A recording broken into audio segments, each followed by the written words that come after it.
Welcome everyone. I'm Ellie Pignon, co-coordinator of the VWEC, and I'm joined by Val Librarian, my co-coordinator, and Marie Vance, our event team lead. It's a pleasure to be here today. Please be aware that we are recording today's event and we are also taking pictures. So if you do not want your avatar in these, please let me know in a private IM. Our kickoff event today is primarily for instructors, but we are so glad to have any students that are able to attend as well. This challenge is really about you, our students. We would also like to thank Linden Labs, Builders Brewery, and Gentle Heron for their active support to make this all happen. You likely already know that Marie brought her vision of the Student Challenge to us in January of 2023 after doing a similar real-life event at her university with great success. We thought it was a great idea, and here we are. We would like to thank you for your interest in our third VWEC Second Life Student Challenge, Serious Simulations in the Metaverse. Our first two challenges were much more than we ever expected, and we truly believed it supported learning for the students that participated. Similar to a program challenge, sometimes called a hackathon in real life, we hope this building challenge will give instructors one more virtual world tool to engage your students with your content. Programming challenges are a popular way to quickly create content and applications in the fast-paced world of technology innovation.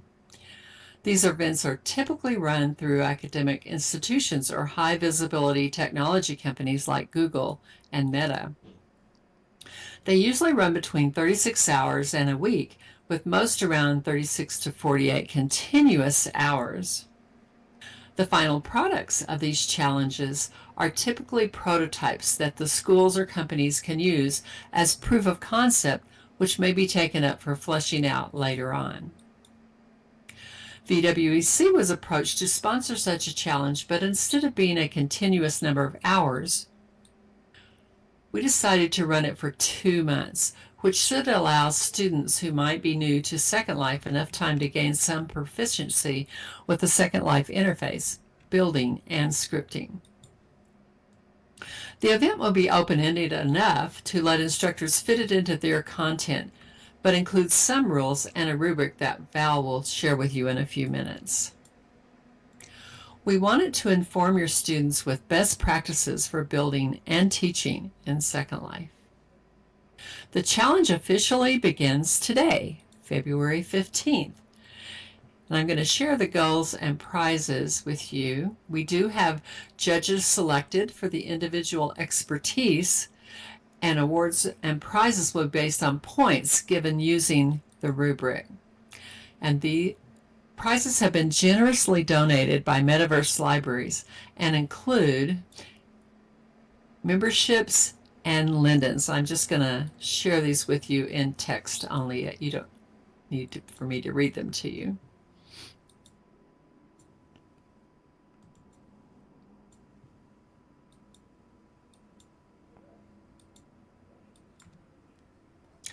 We have a student and instructor t-shirts and hats for all that are part of the challenge. You can get these from the boxes right here on the stage. Student t-shirts are on the desk by the examples, and instructor t-shirts are under the desk. If you cam in a bit, you should be able to easily find them, or feel free to walk up on the stage after the event. As you look around, there will soon be parcels allocated to the individual teams. We have them all set up for you, and I'll be sending out an email very soon to give you your number this week. We encourage you to look around the region and start thinking about a design. And don't miss the Student Commons and Builders Brewery area as well. If you would like to see the exhibits from last year, you can find a video overview of them at the link in the text. Now I'll turn it over to Marie while I jump up on the podium.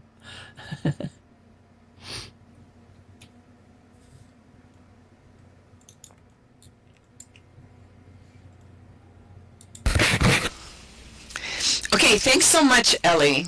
Hopefully you guys can hear me. Loud and clear, Marie. Great. Okay, so I'm going to give you some information on the logistics of this challenge. So today we're kicking it off and hopefully getting some teams formed. These teams will be designing and implementing an educational exhibit of their choice while following a rubric which we have given the instructors, but are also available in the resource center here in where we're sitting. We also have learning events scheduled throughout the challenge, starting with Builders Brewery course here on the Second Life Challenge region on Saturday, March 1st at 9:00 a.m. Second Life time. This will be followed by at least an hour of Q&A for students who are attending. 2 weeks later, we will present on how to make your exhibits accessible in Second Life. I strongly encourage you to either attend or watch the video made of this event, as one of the criteria of the rubric is accessibility. So Builder Brewery will be back on March 22nd at 9:00 a.m. Second Life time for an intermediate building course and 1 hour of Q&A for students at 10:00 a.m. The exhibits will be due April 23rd at noon, which is the Wednesday before we will have our closing event. Student presentations must be recorded and installed at their exhibit for qualified judges to view by noon on April 23rd, noon Second Lifetime. The judges will be provided with the rubric and will rate each presentation and exhibit based on that rubric. Once the exhibits and presentations have been graded, awards will be given out based on those ratings. The closing ceremony will be held the following Saturday, April 26th at 9:00 a.m. Second Lifetime, where awards will be given out and exhibits will need to be taken down by May 31st. We will be sending out a reminder prior to May 31st, 2025, so you can remove your exhibits by then. We are hoping to have them up so the community can experience them for a while once the competition concludes. So a note about the rules of engagement that apply during the course of the challenge and until the exhibits are taken down. So first of all, displays should not be commercial. These are for educational purposes only. Tip jars or soliciting donations are not allowed. No nudity or artistic or otherwise is allowed. No copyright or trademark infringement. No display of hate-oriented content. Please use respectful communication. And we are not responsible for students who might be visiting regions that we have not recommended. Students will not willingly remove, replace, or otherwise damage another team or team member's works. And all builds must remain inside the boundaries of the 32 by 32 by 32 parcel that each team is given. This includes the bounding box of non-phantom sculpties and mesh. An exception is tree branches that can overhang the parcel. These must have at least 2 meters of ground clearance, be set to phantom, and must not be excessive. And if you do not understand any of this yet, your instructor should be able to explain it to you. We have bounding boxes in kind of transparent bounding boxes for each region. You should be able to use those to determine whether or not your builds are within the rules. VWEC is working with Linden Labs to ensure the security of any high school students that participate in the Student Challenge. Come on. And please make sure to let Ellie or myself know if you see any of these rules being broken, and if verified, the exhibit will be disqualified.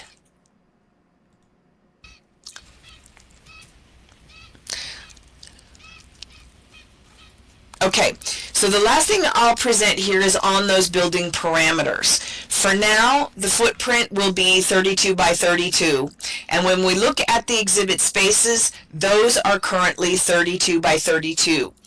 We are hoping to assign parcels in the next week or so, and will notify you that your parcel is ready. The maximum number of prims or objects allowed in each team is 500.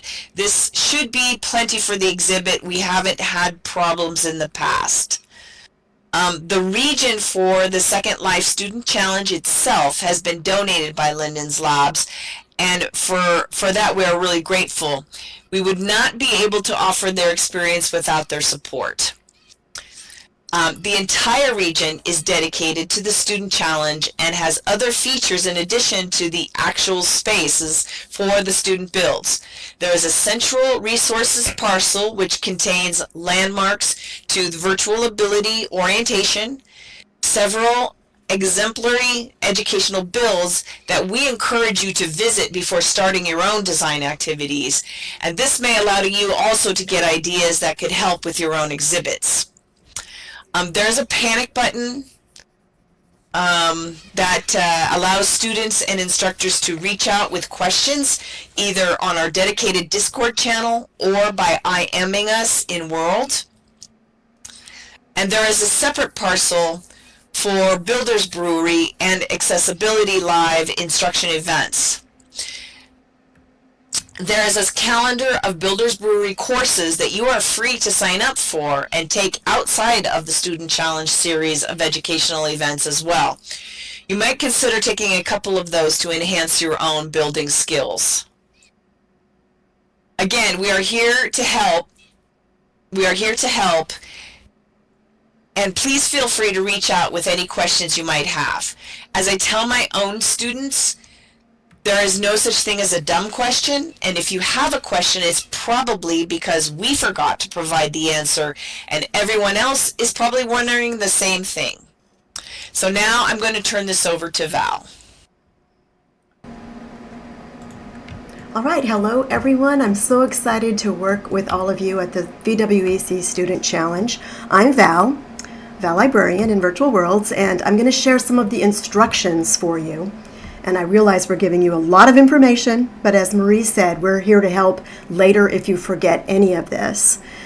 I'd like us all to use our cameras, Alt left click, and zoom in over on the wall to your right where it says Resources. And I'm going to go over a few of the resources that are there that are very helpful.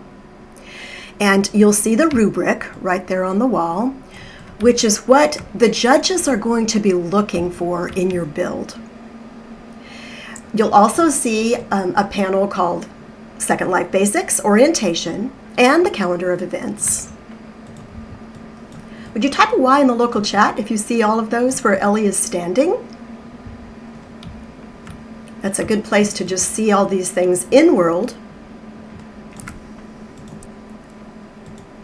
But we're going to go over the rubric right now to see what it is that needs to be included in your student build.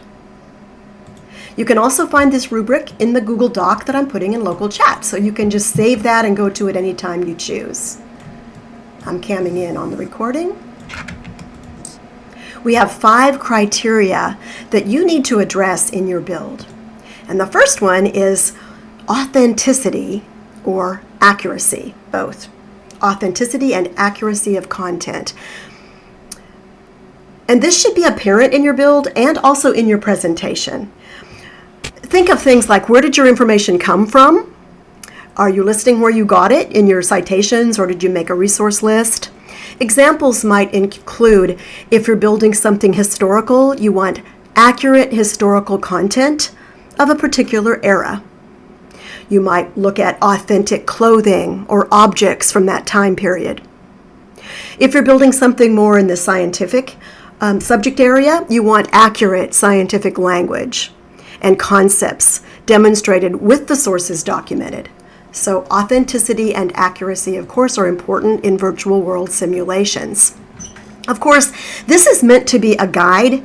We certainly are not the costume cops. I always like that to point that out when you're talking about historical time periods. But we want you to show that you're aware of the importance of authenticity and accuracy. Then moving on to the next criteria, citation of sources. And this means that you've shown where you got your information and you've given credit. If virtual assets are purchased, you should give credit to the creator.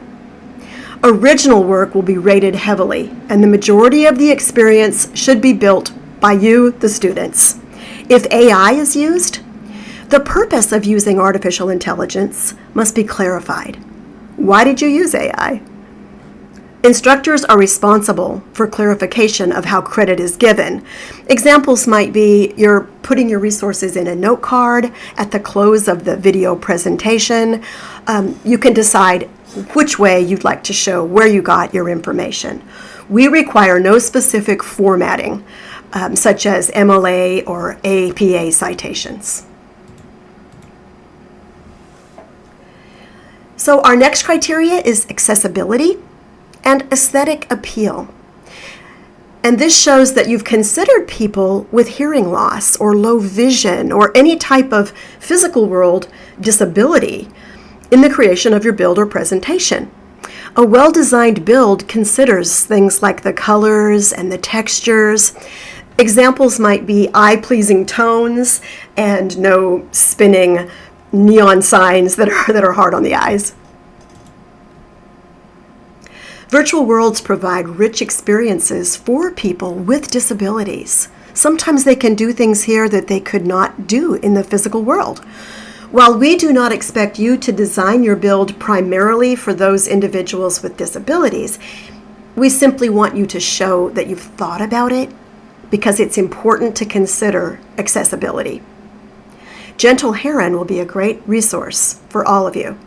She's the leader at Virtual Ability Island.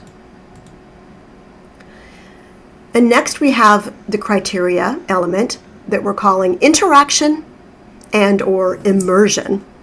And this is the whole reason that we build in a virtual world. This means your audience can do something, click and interact with objects rather than just view slides. If we were just presenting with slides, we wouldn't be here in a virtual world. Finally, we have your presentation as the fifth criteria that you will be judged upon. Presentation includes how you explain your content to your audience. The presentation should show the subject matter clearly, using both voice and text. A good pacing of information enhances the build. You'll learn more about these concepts as we go along, and we have many individuals to help you, including the classes that we offer, and including, as I mentioned, Virtual Ability, which is on the resource wall there, as well as our calendar of events. And I'm going to drop a folder. A lot of this you will find right here in our, at the Student Challenge area, but I'm going to drop you a folder that just might help you find it easily in your inventory. And this folder is called Handouts. Okay. And I'll ask you to just look inside your handout folder in just a moment. 25, that's for 2025 Student Challenge Handouts. I'll share this with everyone nearby.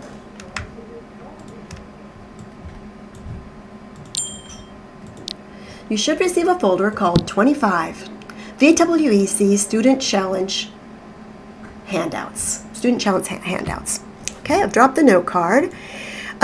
Inside this note card, you'll find the landmarks both to the instruction area and this landing point where you are today.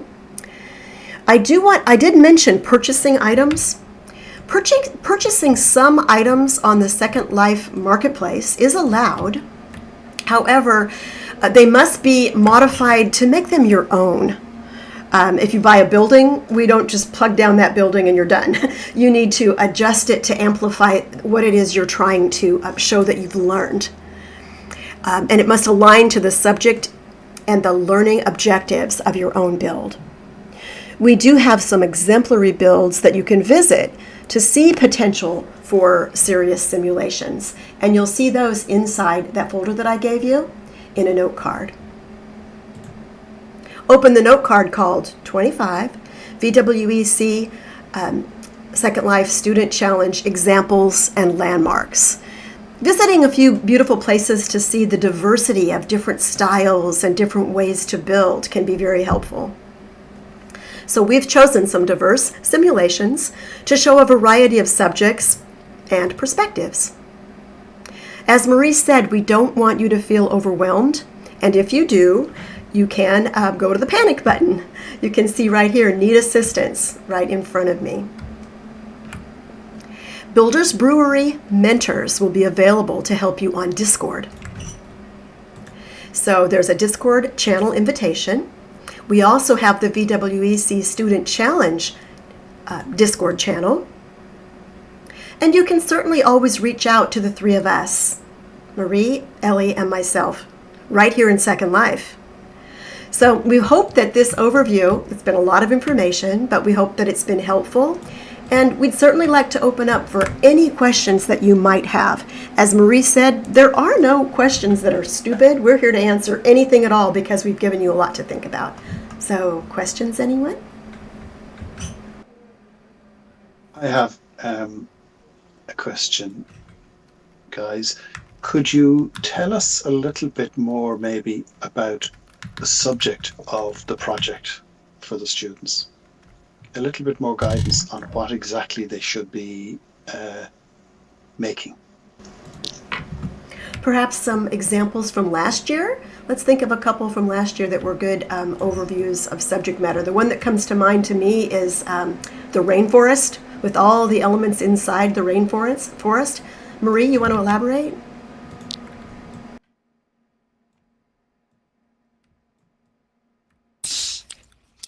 Sure.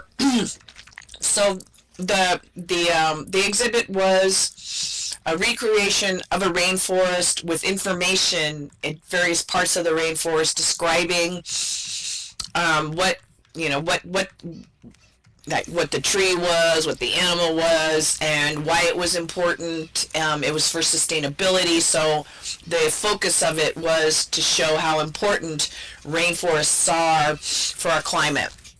So basically, you would walk in, and they also put their presentation, which you guys will do as well, inside to describe what it is that they did and why they did it. We've had a few others. We had a lighthouse that was talking about information. The importance of information and information, not security, but information, the importance of real information, not fake information, right? So really it's just, the idea is to figure out something that you're passionate about and want to teach someone else about it, and then you kind of go from there. The other thing I would suggest is we've given you some note cards with examples of educational projects across Second Life, and I really encourage you to go look at those and see how people display and convey information using Second Life, using the 3D approach to teaching. So I think that you guys will, as you go along and you start thinking about this, you will start to have questions.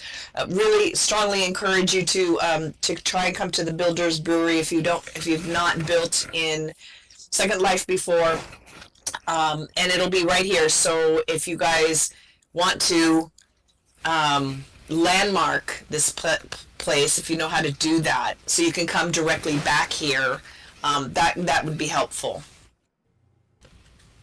Yeah, we're excited. We can't wait to see what you guys come up with.